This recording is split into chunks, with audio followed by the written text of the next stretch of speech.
नमस्कार। आकाशवाणी जयपुर अजमेर से प्रस्तुत है प्रादेशिक समाचार।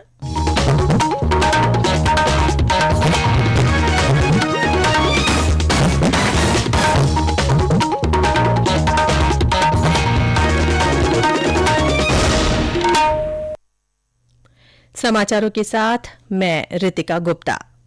प्रधानमंत्री नरेंद्र मोदी ने जोर देकर कहा है कि आतंकवाद को गुप्त रूप से या खुले समर्थन के खिलाफ दुनिया को एकजुट होने की जरूरत है, क्योंकि कुछ देश अपनी विदेश नीति के तहत आतंकवाद का समर्थन करते हैं।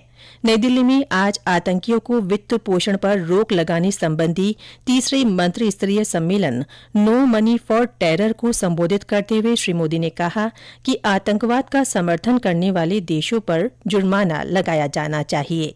श्री मोदी ने कहा कि जहां भी आतंकी हमले होते हैं उन्हें गंभीरता से लिया जाना चाहिए और उनके खिलाफ समान आक्रोश और कार्रवाई होनी चाहिए। प्रधानमंत्री ने कहा कि आतंकवाद का सफाया होने तक भारत चैन से नहीं बैठेगा। उन्होंने आतंकवाद को परास्त करने के लिए समान, एकीकृत और कतई बर्दाश्त न करने की नीति अपनाए जाने का आह्वान किया। उन्होंने कहा कि संयुक्त अभियान, खुफिया समन्वय और प्रत्यर्पण आतंकवाद के खिलाफ लड़ाई में मदद करते हैं। श्री मोदी ने कहा कि कट्टरवाद और उग्रवाद की समस्या से निपटने के लिए सभी देशों का एकजुट होना बहुत महत्वपूर्ण है और जो कोई भी देश इसका समर्थन करता है तो उसका बहिष्कार किया जाना चाहिए। प्रधानमंत्री ने कहा कि इस सम्मेलन का भारत में आयोजित होना महत्वपूर्ण है, क्योंकि भारत ने कई दशकों तक आतंक के दंश को झेला है। आतंकवादी हमलों से हजारों लोगों की जानें चली गई, लेकिन भारत ने बहादुरी से इसके खिलाफ लड़ाई लड़ी। उन्होंने कहा कि प्रौद्योगिकी का इस्तेमाल आतंकवाद का पता लगाने, तलाशने और उससे निपटने के लिए किया जाना चाहिए। 2 दिन के सम्मेलन में आतंकियों को धन देने पर रोक लगाने के उपायों पर विचार विमर्श किया जाएगा। सम्मेलन में 70 से अधिक देशों के 450 प्रतिनिधि हिस्सा ले रहे हैं।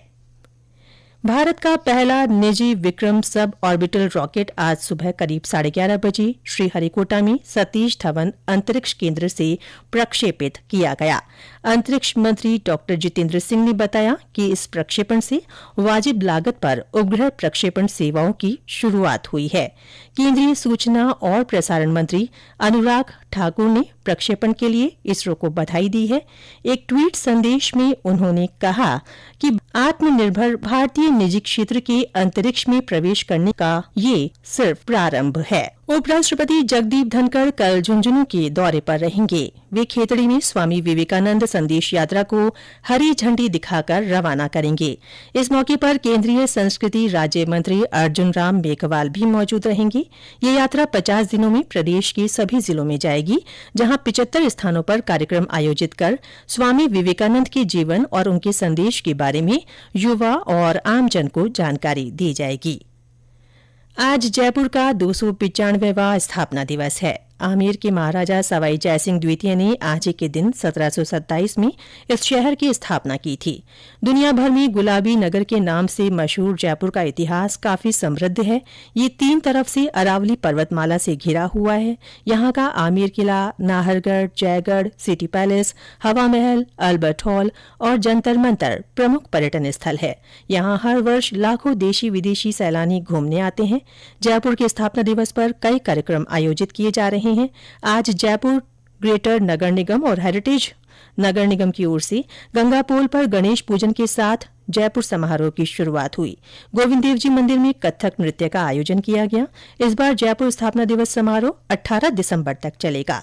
इस दौरान लाफ्टर नाइट, राजस्थानी लोक नृत्य, हास्य कवि सम्मेलन और मुशायरा जैसे कार्यक्रम होंगे।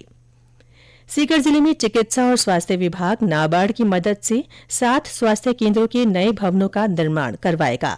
इसके लिए सरकार ने 27 करोड़ 65 लाख के प्रोजेक्ट को मंजूरी दी है।